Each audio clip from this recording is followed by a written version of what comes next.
तीन बहुओं ने खोला मॉडल बहू के कमरे में छुपा खुफिया राज। आंगन में रंग बिरंगे खिलौने बिखरे पड़े होते हैं। नेहा और शिल्पा अपनी अपनी गोद में बच्चों को लेकर बैठी होती है। बच्चे कभी ताली बजाते, कभी गेंद उछालते, कभी दादाजी की मूंछ पकड़ लेते। दिव्या पास ही बैठी बच्चों को गाना सुना रही होती है। अरे वाह, हमारे घर का सबसे बड़ा खिलाड़ी तो यही निकला। कमला देवी भी बच्चों को प्यार कर रही होती है, लेकिन उनकी नजर बार बार उस बंद कमरे की ओर जा रही होती है जहां माया अक्सर बंद रहती है। पता नहीं माया को क्या हो गया है, जब देखो कमरे में ही घुसी रहती है। माना इसकी कोई औलाद नहीं है, लेकिन इन बच्चों के साथ तो खेल ही सकती है। जब देखो उस काल कोठरी में बंद रहती है। कमला, जो भी बोलती हो सोच समझ कर बोला करो। घर में और भी बच्चे हैं, उनके कान भी है। तो इसमें मैंने गलत क्या कह दिया? 8 साल हो गए हैं उसकी शादी को और अभी तक बच्चा नहीं है। ज्यादा ड्रामा मत करो, किसी की तकलीफ को तमाशा मत बनाओ। मम्मी, दीदी का मन नहीं लगता हमारे साथ। हम बहुत कोशिश करते हैं कि वो हमारे पास बैठे बच्चों के साथ खेलें, लेकिन वो बात ही नहीं करती। हाँ मम्मी, हम बुलाते हैं पर वो बस मुस्कुरा देती है और चली जाती है। मन लगेगा कैसे? जब कोई मन लगाएगा ही नहीं तो मन भी नहीं लगेगा। मम्मी, कभी कभी चुप्पी भी बहुत कुछ कह जाती है। दीवार घड़ी ने टिक टिक करते हुए रात के 3 बज रहे होते हैं। अचानक नेहा की नींद खुल जाती है। उसका गला सूख रहा होता है। वो चुपचाप उठती है और रसोई में जाती है। तभी उसकी नजर माया जी के कमरे पर जाती है। लाइट जली होती है। वहां से साफ साफ टिक टिक टिक की आवाज आ रही होती है, जैसे कोई मशीन लगातार चल रही हो। इतनी रात हो गई है, दीदी के कमरे की लाइट अभी तक क्यों जली हुई है? 3 बज रहे हैं, वो अभी तक सोई नहीं। वो धीरे धीरे आगे बढ़ती है। सीढ़ियों के पास नजर पड़ी तो उसका दिल तेज धड़क रहा होगा। महेंद्र नीचे ड्राइंग रूम के सोफे पर सो रहे होते हैं। कंबल आधा गिरा होता है। दीदी कमरे में है और भैया नीचे सो रहे हैं, ऐसा क्यों? वो कुछ कहने की हिम्मत नहीं करती, बस पानी का गिलास लेकर चुपचाप अपने कमरे की ओर लौट गई। सुबह सुबह महेंद्र ऑफिस जाने के लिए तैयार खड़ा होता है। टाई ठीक करते हुए अचानक कहता है, मम्मी, गैस रूम है ना, उसे आज साफ कर देना। अब मैं वहीं रहूंगा। क्यों बेटा, क्या बात हो गई तुम दोनों के बीच? कमरा तो एक ही है।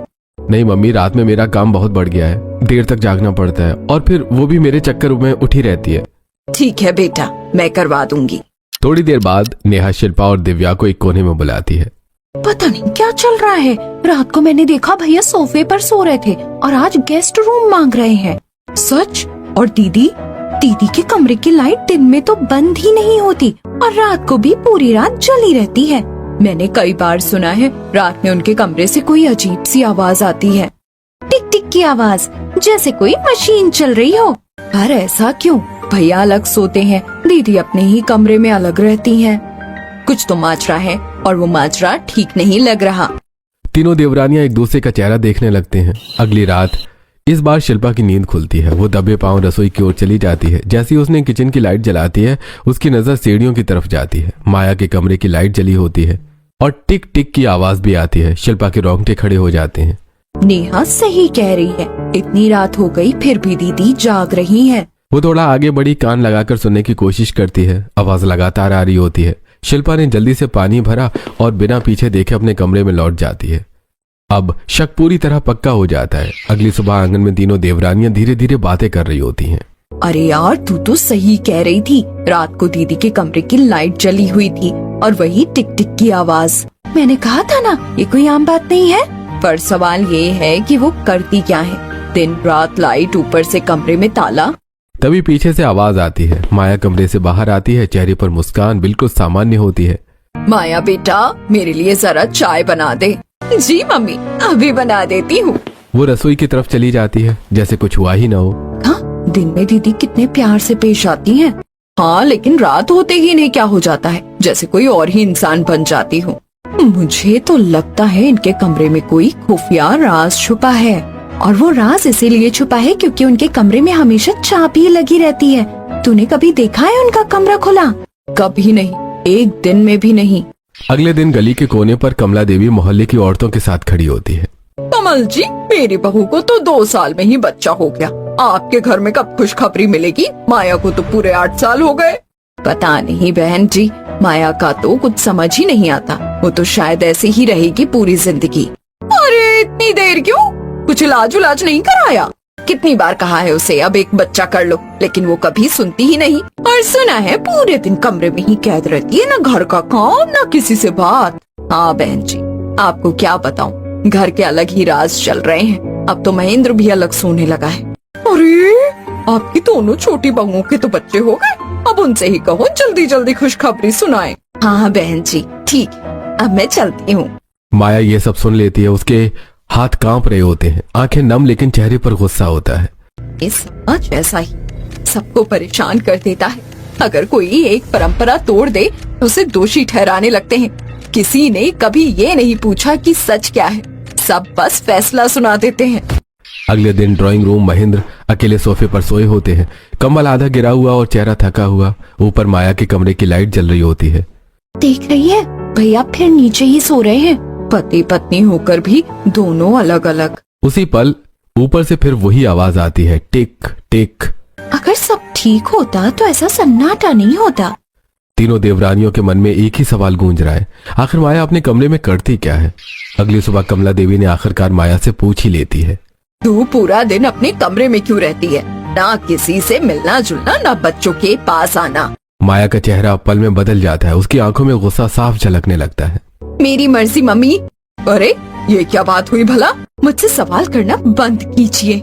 और वो तेज कदमों से वहां से चली जाती है। अगले दिन ड्राइंग रूम में रिश्तेदार बैठे होते हैं, बुआ जी, फूफा जी, कुछ और मेहमान भी। हंसी मजाक चल रहा होता है। रसोई में तीनों देवरानी मिलकर खाना बना रही होती हैं। माया भी वहीं खड़ी होती है, लेकिन उसका ध्यान बार बार रसोई से बाहर जा रहा होता है। कभी वो चुपचाप रसोई से निकलती तो कभी 2 मिनट बाद वापस आती और फिर कुछ ही देर में दोबारा अपने कमरे की तरफ चली जाती है। ये सब मेहमानों की नजरों से छुपा नहीं रहता है। दीदी को काम तो कुछ करना होता नहीं है, मिनट मिनट में अपने कमरे में भाग जाती हैं। आज तो मेहमान भी सब देख रहे हैं। अरे कमला, माया क्या पूरे दिन कमरे में ही रहती है? पिछले 1 घंटे में 2-3 बार अपने कमरे में चली गई। अरे आपकी बहू तो कमरे में ही कैद रहती है। अरे नहीं नहीं, बस उसकी थोड़ी तबीयत खराब है। मेहमान बात बदलकर कुछ और बातें करते हैं, लेकिन कमला देवी का मन अंदर ही अंदर उबल रही होती है। इस लड़की ने तो हमारा दिमाग खराब कर रखा है। ये उस कमरे का पीछा कभी नहीं छोड़ेगी और न ही ये लोग सवाल करना। अगले दिन तीनों देवरानियां आंगन में बैठी सब्जी काट रही होती हैं। उनकी नजर बार बार ऊपर होती है, माया के कमरे की तरफ जाती है। तुमने नोटिस किया है, जब भी दीदी अपने कमरे जाती है पूरे घर की खिड़कियां और दरवाजे बंद कर देती है। हाँ, और खाना भी अपने कमरे में ही ले जाती है। पता नहीं दीदी हम सबके साथ बैठकर खाना क्यों नहीं खाती। जरूर दीदी के कमरे का कोई राज है, हमें इसका पता लगाना पड़ेगा। लेकिन कैसे? चाबी तो हमेशा दीदी के पास रहती है, देखा है ना, उनकी साड़ी में टंगी रहती है। उसी वक्त नेहा की नजर सामने पड़ती है। माया फिर से अपने कमरे की ओर जा रही होती है। साड़ी के पल्लू से चाबी झूल रही होती है। चलो हम भी दीदी के पीछे पीछे चलते हैं, देखो वो फिर से कमरे में जा रही है। तीनों दबे पांव उसके पीछे चली जाती हैं। जैसी माया कमरे के अंदर घुसती है, दरवाजा बंद करने लगती है। उसी पल दरवाजा बंद होते वक्त कमरे के अंदर एक झलक दिखती है। कोने में रखा हुआ एक पुराना संदूक, मोटे लोहे के कुंडे वाला। ये तो पुराना सा संदूक है, लगता है दीदी की शादी में मिला होगा। पर इसमें ऐसा क्या खास है जिसके लिए दीदी दिन रात इस कमरे की रखवाली करती रहती है? दरवाजा पूरी तरह बंद हो जाता है। आंगन में तीनों देवरानियां बैठी हुई बातें कर रही होती हैं। उनकी नजर बार बार माया के कमरे की तरफ जा रही होती है। चाबी तो हर वक्त दीदी की साड़ी में टंगी रहती है, सीधे सीधे तो मिलने वाली है नहीं। तो फिर थोड़ा दिमाग लगाना पड़ेगा। उस शाम दिव्या अपने कमरे में जाती है, मोबाइल निकालती है और एक दूसरे नंबर से कॉल मिलाती है और मुंह पर रुमाल रखकर बात करती है। फोन की घंटी बजती है। हेलो, मैं माया की माँ बोल रही हूँ। अरे बहन जी, सब ठीक तो है? मेरी तबीयत बहुत खराब है, आप माया को कुछ दिन घर भेज दो। ठीक है। कॉल कट हो जाती है। कुछ देर बाद कमला देवी ने माया से कहती है, बेटा तेरी मम्मी का फोन आया था, वो कह रही थी कि उनकी तबीयत बहुत ज्यादा खराब है। कोई बात नहीं मम्मी, मैं उनसे फोन पर बात कर लूंगी, मैं घर नहीं जा रही हूँ। पर बेटा एक बार जाकर देख आती। माया ने कुछ नहीं कहती है, बस चुपचाप उठती है और अपने कमरे में चली जाती है। फेल हो गए। अगले दिन शिल्पा ने नई चाल चलती है। चलो आज हम सब शॉपिंग पर चलते हैं। वैसे भी राठौर अंकल के यहाँ शादी है, वहाँ के लिए कपड़े भी लेने हैं। हाँ बेटा तुम सही कह रही हो, आज संडे है, सबकी छुट्टी है। चलो सब चलते हैं। सबकी नजर माया पर होती है। नहीं मैं नहीं जा रही। पर बेटा तुझे भी तो कपड़े चाहिए होंगे। नहीं मम्मी, मैं पुराने कपड़ों में ही अपना काम चला लूंगी, आप लोग जाओ। अरे इसकी चाल फिर खराब हो गई, ये तो ऐसे नहीं हिलने वाली इस घर से, अब क्या किया जाए? अगले दिन के अलग अलग समय में तीनों देवरानियां कई बार माया के कमरे के पास से गुजरती हैं, कभी दबे पांव, कभी बहाने से, लेकिन हर बार नतीजा एक ही होता है, कमरा लॉक। ये दरवाजा ऐसे नहीं खुलने वाला, हमने हर तरीका ट्राई कर लिया है। दीदी 1 मिनट के लिए भी बाहर आती हैं तो कमरा बंद करके आती हैं। चाबी तो जैसे उनकी जान हो। शाम को तीनों गार्डन में बैठी होती हैं। अब हमारे पास एक ही रास्ता बचा है। क्या? ऐसा मौका बनाना जिससे दीदी खुद कमरे से बाहर निकले और बिना शक किए। पर कैसे? उसी समय तीनों रसोई में खाना बनाने जाती हैं। भगवान जी, हमें माफ कर देना, लेकिन हम ये सब अपने घर वालों के लिए ही कर रहे हैं। हमें वो राज जानना है जो दीदी ने कमरे में छुपाया हुआ है। तुम ऐसा क्यों बोल रही हो? और क्या करने वाली हो? दीदी को एलर्जी है ना, उनके खाने में मिर्ची डाल दो ताकि उन्हें तेज बुखार हो जाए और लूज मोशन भी हो जाएंगे। शायद उनकी तबीयत खराब में हमें थोड़ा टाइम मिल जाए वो चाबी निकालने का। पर ये तो गलत बात है, किसी को नुकसान पहुंचाकर अपना काम निकालना। पर ये सब हम अपने परिवार को प्रोटेक्ट करने के लिए कर रहे हैं। हमें भी तो नहीं पता कि दीदी कमरे में अकेले क्या करती रहती हैं, और ऐसी कौन सी बात है जो उन्होंने हम सबसे छुपा रखी है। रसोई से खाना परोसकर माया हमेशा की तरह अपनी प्लेट उठाकर सीधे अपने कमरे की ओर चली जाती है। तीनों देवरानियां चुपचाप एक दूसरे को देखती रहती हैं।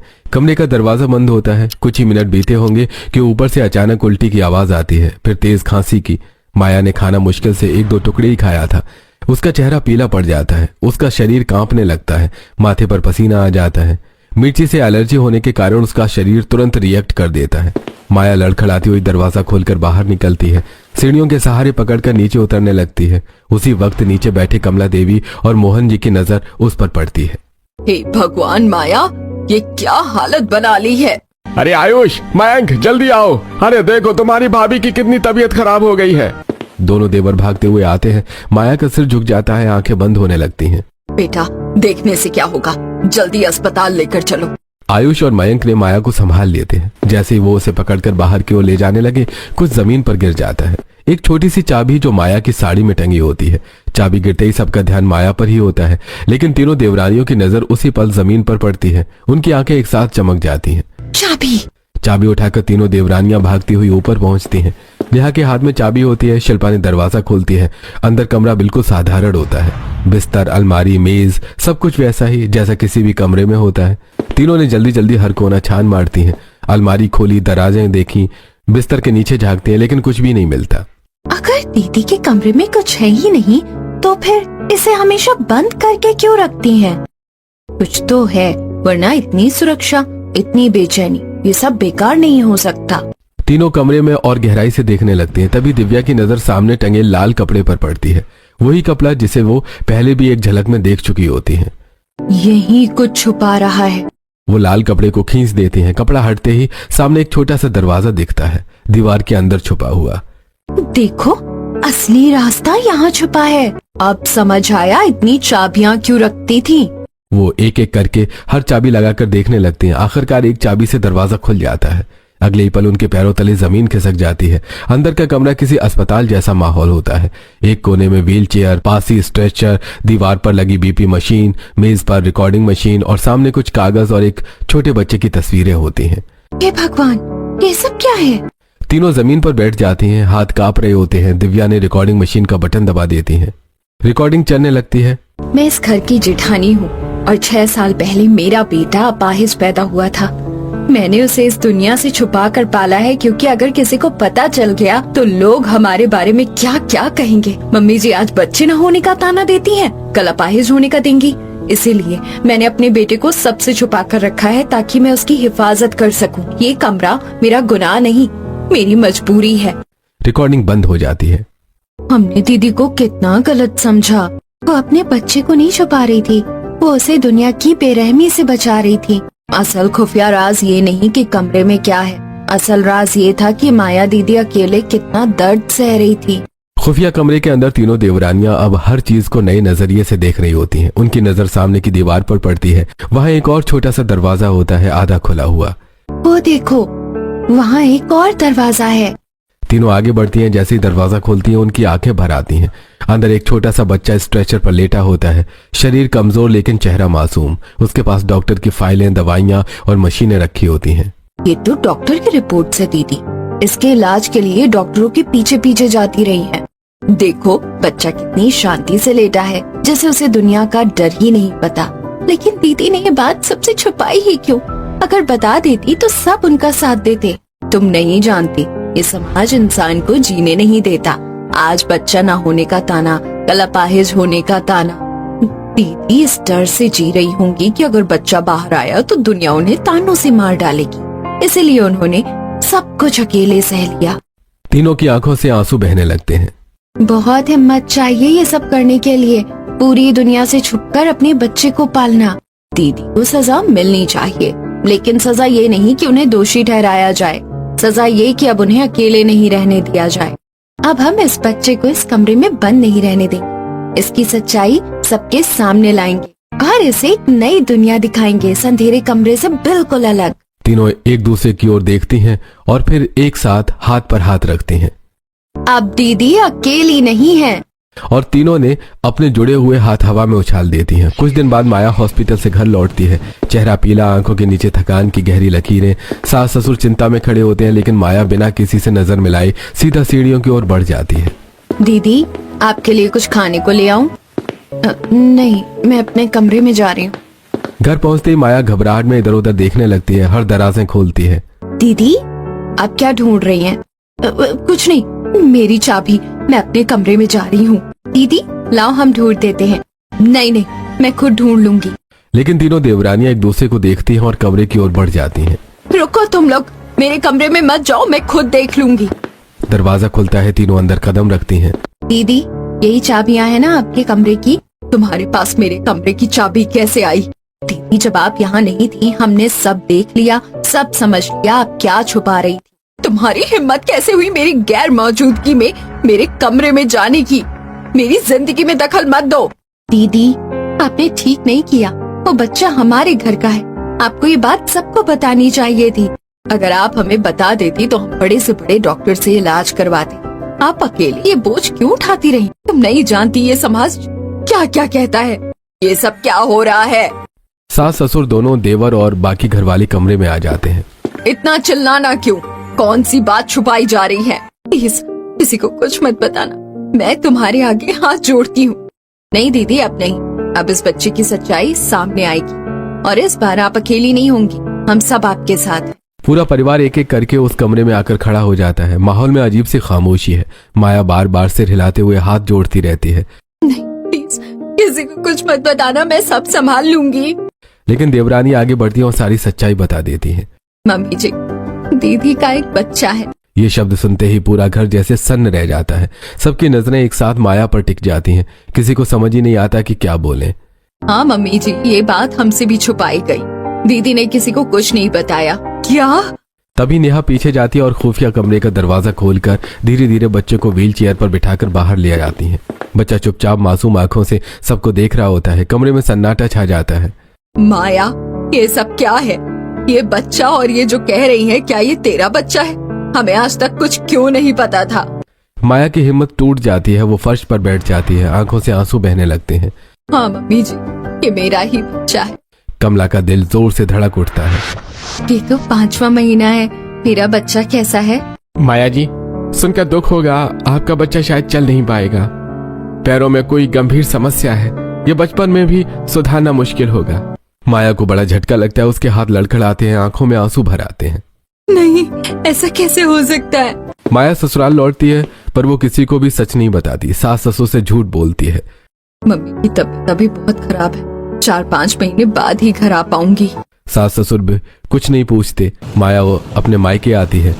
मायके में माया अपने बच्चे को जन्म देती है। छोटा, मासूम, लेकिन शरीर से कमजोर बच्चा। तुम मेरी जिम्मेदारी हो, कोई नहीं जान पाएगा कि तुम्हें ये बीमारी है। फिर वो अपने ससुराल लौटती है। ससुराल में वो बच्चे को अपने साथ छुपा कर ले आती है।